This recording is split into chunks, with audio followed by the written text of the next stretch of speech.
வணக்கம் நண்பர்களே, நான் உங்கள் ராதன் பண்டிட். நண்பர்களே, இந்த வீடியோ இந்த வாரம் நம்ம இலக்கை எப்படி அடைய போகிறோம், இலக்கை நோக்கி பயணத்தில் நாம் எப்படி இருக்க போகிறோம், தனுர் ராசிக்கு வாரப்பலன். அதாவது 30 மார்ச் 2026 திங்கட்கிழமையில் ஆரம்பித்து வீக்கெண்டு ஏப்ரல் 5 அன்னைக்கு ஞாயிற்றுக்கிழமை வரைக்குமான பலன். அதாவது ஏப்ரல் ஃபஸ்ட்டு வீக்கினுடைய ப்ரிடிக்ஷன் இது. எப்படி இருக்க போது தனுர் ராசிக்கு 9 கிரகத்தையும் கோத்ரூ பண்ணி எக்ஸ்ட்ராடினரியாக. ஏன்னா உதாரணத்துக்கு சந்திரன் எங்கே இருக்கான்னா 9ஆம் வீட்டில் சந்திரன் ஒரு 2 நாளைக்கு, திங்கள் செவ்வாய், புதன் வியாழன் 10ஆம் வீட்டில், வெள்ளி சனி லாபஸ்தானத்தில், அப்படியே அது ஞாயிற்றுக்கிழமை வரைக்கும் 12ஆம் வீட்டுக்கு வந்து சேருது. அப்போது இது கிளியராக ஒரு ஃபோர்காஸ்ட். நீங்கள் சந்திரன் எங்கே இருக்கான், சூரியன் எங்கே இருக்கான், சூரியன் சனி தாண்டி எப்படி போயிருக்கான், சனி சுயசாரம், ராகு சுயசாரம், குரு சுயசாரம், குருமங்கள யோகம், சந்திரமங்கல யோகம், இதெல்லாம் எப்படி போகுது, இது எப்படி சாத்தியமாகுது, எப்படி குருச்சந்திர யோகம், காரணம் செவ்வாய் சந்திரனை பார்க்கறனால சந்திரமங்கல யோகம், குரு சந்திரனை பார்க்கறனால குருச்சந்திர யோகம். ஸோ பல விஷயங்களை கோத்ரூ பண்ணி தான் இந்த வீடியோவை நான் உங்களுக்கு தரேன். இப்போ பலனுக்கெல்லாம் நேரடியாக போகலாம். அதாவது தனுர் ராசிக்கு ராசியாக குரு தன் சொந்த வீட்டை பார்க்குறான். உடம்பு மனசும் எக்ஸலண்ட்டாக இருக்குது, எந்த குறையுமே இல்லை. நவாம்சத்துலேயும் உங்கள் ராசியாக தன் சொந்த வீட்டை பார்க்குறான். ராசி சார்ட்டையும் சொந்த வீட்டை பார்க்கறனால உறுதியாக உங்களுடைய உடலும் மனதும் எக்ஸ்ட்ராடனியாக இருக்குது. உடம்பு மேபி ஒரு 5% வேணால் உடம்புக்கு கொஞ்சம் சிரமம் வரலாம். மனது ஒரு 3 மடங்கு 5 மடங்கு நன்றாக இருக்கிறதுக்கு வாய்ப்பு இருக்குது. ஆனால் 100 மடங்கு 200 மடங்கு மனதை உயர்த்தினால்தான் நீங்கள் பணக்காரனாக மாற முடியும். நீங்கள் ஒரு வெற்றிகரமான பணக்காரனாக மாறினா ஒரு 500 மடங்கு நீங்கள் தாண்டிங்கனாங்க சீஃப் மினிஸ்டர் ஸ்டேட்டஸே தாண்டிடலாம். ஸோ அப்போ இதெல்லாம் மனதை உயர்த்துறது தான். ஸோ மனதை எப்படி உயர்த்துறது, அதுக்கு கிட்டத்தட்ட தினசரி பலனை பாருங்கள், வார பலனை பாருங்கள், ஜாதகத்தை பார்த்துக்கலாம். பாசிட்டிவாக இருக்குது எப்படின்னு நான் உங்களுக்கு சொல்லித்தரேன். ஆக்சுவலாக ஜெயிக்கிறது எப்படின்னு நான் உங்களுக்கு சொல்லித்தரேன். ஏன்னா நம்ம மூளை லட்சக்கணக்கான மடங்கு ஜெயிக்க வல்லது. நம்மளால் ஒரு 10 மடங்கு ஜெயிக்க முடியாதா ஒரு வருஷத்துக்கு? அப்போ அப்படி ஜெயிக்கிற பொழுது மனதை உயர்த்திட்டால் வாழ்க்கையில் ஜெயிச்சிடலாம். அதான் பாயிண்ட். Okay, fine. இப்போ அடுத்தது குடும்பம், செல்வம், செல்வாக்கு, அந்தஸ்து, மரியாதையில் எந்த ஒரு குறையும் சொல்ல முடியாது. இந்த வாரத்தில் உங்கள் ஃபேமிலி லைஃபு ஓரளவுக்கு நல்லாயிருக்கும். ஆனால் ஆர்கியூமெண்ட்ஸுக்கு போகக்கூடாது. என்ன காரணம்னா, அந்த தனகுடும்பாதி சனியோட ஏற்கனவே சூரியன் சேர்ந்துருந்தான். இப்போ செவ்வாயும் போய் சேர்றான். இந்த யுத்தம் இருக்கு இல்லைங்களா, இதை பற்றி தனியாக ஒரு வீடியோ போகிறதா இருந்தேன். இந்த யுத்தம் ஏப்ரல் மாதத்தில் பெரிய காயங்களையோ, ஏப்ரல் 2ஆம் தேதிக்கு பிறகு பெருத்த காயங்களையோ, யுத்தம் இன்னும் அதிகமாகிறதுக்கோ, ஒரு அழிவையோ இந்த சமுதாயத்துக்கு தர்றதுக்கு வாய்ப்பு இருக்குது. என்ன காரணம்னா, சனிக்கு முன்னால் செவ்வாயும் சனிக்கு பின்னால் சூரியனும் இருக்கான். அப்போ யோசிச்சு பாருங்கள். அப்போது சனிங்கிறது பொதுஜனம். பொதுஜனம் யுத்தத்துக்கு உள்ளாகிறாங்க, துன்பத்துக்கு உள்ளாகிறாங்க, தோல்விக்கு உள்ளாகிறாங்க. அது ஏப்ரல் 2ஆம் தேதியிலேருந்து கிட்டத்தட்ட ஏப்ரல் மாதம் முழுவதும். ஸோ அது தனுர் ராசிக்கு இன்பத்தையும் துன்பத்தையும் தரும் அப்படிங்கிற மாதிரி வருது. பயப்பட வேண்டிய அவசியம் இல்லை. ஆனால் முடிவுகளில் ஜெயிக்கிறீங்க, வெற்றி அடைகிறீங்க. ஏன்னா 3ஆம் வீட்டில் ராகும் புதனும் தொடர்ந்து இருக்கிறான். இந்த வாரத்தில் உங்களுக்கு குரு பார்வை, விபரீத ராஜயோகம், பணம், வெற்றி, எடுத்துகிட்டு போகிற விஷயங்கள் நன்றாக இருக்குது. சாப்பிட்றதுக்கும் திருமணி, வண்டி, வாகனத்தில், இன்பத்தில் உங்களுக்கு குறை ஏற்படலாம். காரணம், அந்த 4ஆம் வீட்டில் சூரியன் செவ்வாய், சூரியன் சனி சேர்றதே தப்பு.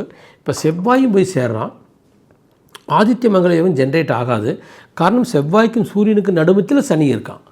சனி இருக்கிற பாதசாரம் உத்திரட்டாதி 3வது பாதசாரம் 11 டிகிரியில். அப்போ 11 டிகிரி செவ்வாய் முதல்ல கிராஸ் ஆகணும். 1 டிகிரிக்கு 1.5 நாள் டைம் எடுத்துக்குவார். அப்போ 11 டிகிரி கிராஸ் ஆகிறதுக்கு சனி உங்களுக்கு 15 நாள் டைம் எடுத்துக்குவார். அப்போ அடுத்த 2 வாரங்கள் ஏப்ரல் 17, 18 தான் செவ்வாய் சனியை தாண்டுவார். அப்போ என்ன அர்த்தம், ஏப்ரல் 1ஆம் தேதியிலேருந்து 2ஆம் தேதியிலேருந்து ஏப்ரல் 17 வரைக்கும் இந்த யுத்தம், கல்ஃப் கண்ட்ரீஸில் நடக்கிற இந்த யுத்தம் பெரிய பாதிப்பை ஜனங்களுக்கு தரலாம் தான் என்னுடைய அர்த்தம். அது அப்படியே தனுர் ராசிக்கு இன்பத்தை கெடுக்கணும் எடுத்துக்கலாம். ஆகவே இன்பத்தை எய்ம் பண்ணாதீங்க, பொறுமையாக இருங்க, கேஷுவலாக இருங்க, படிங்க, உங்கள் வேலையில் பாருங்கள். சுகத்தை கான்சன்ட்ரேட் பண்ணாமல் நீங்கள் வெற்றி, தொழில் லாபம் போனீங்கன்னா உங்களுக்கு சாத்தியம். அடுத்து பெயர் புகழ் மரியாதை, ஓகே, அது ஒன்றும் பெருசாக குறை இருக்கிறக்கு வாய்ப்பில்லை. காரணம், சுக்கன் அங்கே இருக்கிறதுனால. இருந்தாலும் கூட மரியாதை கேடு வர்றக்கு வாய்ப்பு இருக்குன்னா இருக்குது. அது எப்படி தகப்பன பாகிஸ்தான் சூரியன் 9ஆம் வீட்டில் கூட மரியாதை கேடு வரும்னா, அந்த இடத்துல சனியோடு சேர்ந்து ஒரு யுத்தத்தில் அந்த சூரியன் போயிட்டு இருக்கிற பொழுது செவ்வாயும் சேர்ந்துக்கிறான். திரிகோணாபதி ஒன்று சேர்கிற இடத்துல சனி உட்காண்ட்ருக்கான். சூரியன் செவ்வாய் 4ஆம் வீட்டில் சேர்ந்தால் பெரிய சொத்து விருத்தி, பெரிய வெற்றி. ஆனால் சனி இருக்கிறனால அந்த வெற்றி உங்களுக்கு ஏப்ரல் 20ஆம் தேதி வரைக்கும் இருக்காது. அதன் பிறகு தான் வரும். இந்த மீண்டும் ஏப்ரல் 14 உங்களுக்கு சூரியன் பெயர்ச்சி அடைஞ்சு அவன் பாட்டு சித்திரை 1ஆம் தேதி அன்றைக்கி உங்களுக்கு மேசராசிக்கு போயிடுவான். அப்போது சுகம் இல்லை, சந்தோஷம் இல்லை, நிம்மதி இல்லை. ஆனால் வெற்றி இருக்குது, பணம் இருக்குது, புகழ் இருக்குது. அப்படி போயிடும். அடுத்த பாயிண்ட்டு போராட்டம். இதுக்கெல்லாம் எதுலேயும் தலையிட்டுக்காதீங்க. சண்டை சச்சரவு, போட்டி பொறாமை எதுக்குமே தலையிடாதீங்க. தனுராசிக்காரர்கள் பொறுமையாக இருக்கு. காரணம் 6 சுக்கன் 5ஆம் வீட்டில் இருக்கிறது, லாபஸ்தானத்தை பார்க்கறது. பணம் பொருளாதாரம்னா இது நல்லா தான் இருக்குது. ஆனால் நிம்மதி சந்தோஷம் போட்டி பொறாமைனா சரியாக இருக்காது. கூலாக போயிருங்க. அடுத்தது லாபஸ்தானத்தில் 5ஆம் வீட்டில் இருக்கிற 7ஆம் வீட்டில் இருக்கிற குரு லாபஸ்தானத்தை பார்க்குறான். அதை பற்றி சொல்கிறதுக்கு முன்னால் நம்பர்கள் உங்களுக்கு சொல்கிறேன். என்னோடய யூடியூப் சேனலை சப்ஸ்கிரைப் பண்ணிட்டு பெல் பட்டனை கிளிக் பண்ணிட்டு நோட்டிஃபிகேஷன் போய் ஆல் நோட்டிஃபிகேஷன் கொடுங்க. நான் அனைத்து வீடியோக்களையும் பாருங்கள். ஏன்னா இனி நான் உங்களுக்கு தேவைப்படுவேன். எப்படி கொரோனா காலத்தில் 2020 நம்ம திணறணும், அதே மாதிரி இப்போ திணற காலம் வந்துருச்சுன்னு எனக்கு தோணுது. அப்போ இந்த யுத்த காலத்தில் அங்கே யுத்தம் நடக்குது, நம்மளுக்கு என்ன விலைவாசி ஏறுதே, அதுபோக வேலைவாய்ப்பில் பிரச்சனை வருது, வருமானத்தில் பிரச்சனை வருது. அப்போ நம்ம நல்லபடியாக தைரியமாக மனத்தெளிவோடு ட்ராவல் பண்ணுறதுக்கு என்னோட தொடர்ந்து ட்ராவல் பண்ணேன். திருமண வாழ்க்கையில் இட்ஸ் ஓகே, ஒன்றும் பெருசாக குறையில்லை. நண்பரோட கூட்டாளிகளோட குறையில்லை. அதையும் தாண்டி சந்தோஷ குறை வருது. அறிவு, திறமை, அரசாங்கம் எல்லாம் தள்ளி போடுங்க. சேலஞ்சாக எதுவும் பண்ணாதீங்க. சூரியன் பயிற்சி ஆக வரைக்கும் சித்திரை மாதம் 1ஆம் தேதி வரைக்கும் எல்லாம் நீங்கள் பொறுமையாக போயிடணும். தொழில் விருத்தி, தொழில் லாபத்தில் எந்த குறையுமே இல்லை. நீங்கள் எளிதாக ஒரு முடிவு எடுத்துருங்க.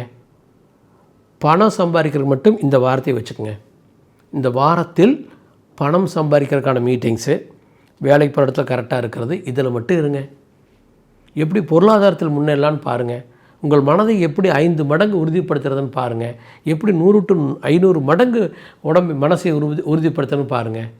மனம் போல் மாங்கல்யம், குடும்ப ஒற்றுமை, மனத்தெளிவு, இது பெருத்த வெற்றியை தரும். ஒரு 30 நாள் என்னுடைய வீடியோக்களை பார்த்துட்டு நீங்கள் தெளிவாக தைரியமாக இருந்துட்டீங்கனால் உங்கள் மேல் மனது, அதாவது சப்கான்ஷியஸ் மைண்டினுடைய ஃபஸ்ட் லேயர் ரெடி ஆயிரும். இப்போ அடுத்த ஒரு 30 நாள் இன்னும் நன்றாக இருந்துட்டிங்கன்னா, தெளிவாக தைரியமாக நம்பிக்கையாக இருந்துட்டிங்கன்னா, அந்த நம்பிக்கையான அந்த மனது ஃபஸ்ட் லேயர் ரெடி ஆச்சு இல்லையா, அது உங்கள் இலக்கை நோக்கி பயணத்தை ஆரம்பிச்சிடும். அடுத்த லேயர் 3ஆவது மாதத்தில் இன்னும் போனீங்கன்னா இலக்கை நோக்கி பயணத்தில் நீங்கள் வேகமாக போயிட்டுருப்பீங்க.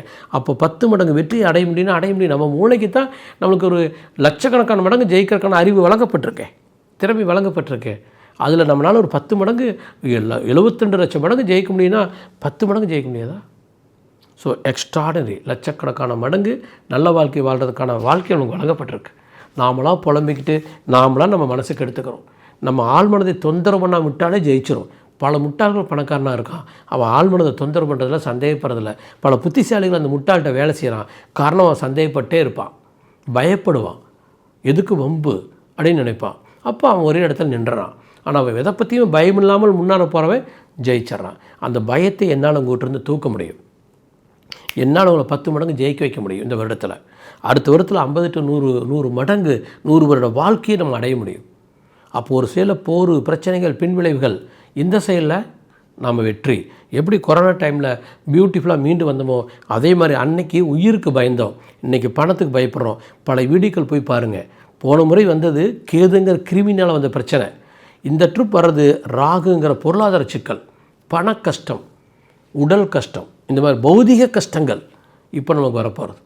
ஸோ உடம்பு செதறது பார்த்தீங்கன்னா எத்தனை பேர் சாகிறாங்க பார்த்தீங்களா? என்ன அநியாயம். ஸோ இது இப்போ வேறு எனக்கு மேல் படுங்க, நான் கைடு பண்ணுறேன். நம்ம எப்படி ஜெயிக்கலாம் இந்த சிக்கலான சொல்லையும் நம்ம பார்ப்போம். நன்றி மகளே.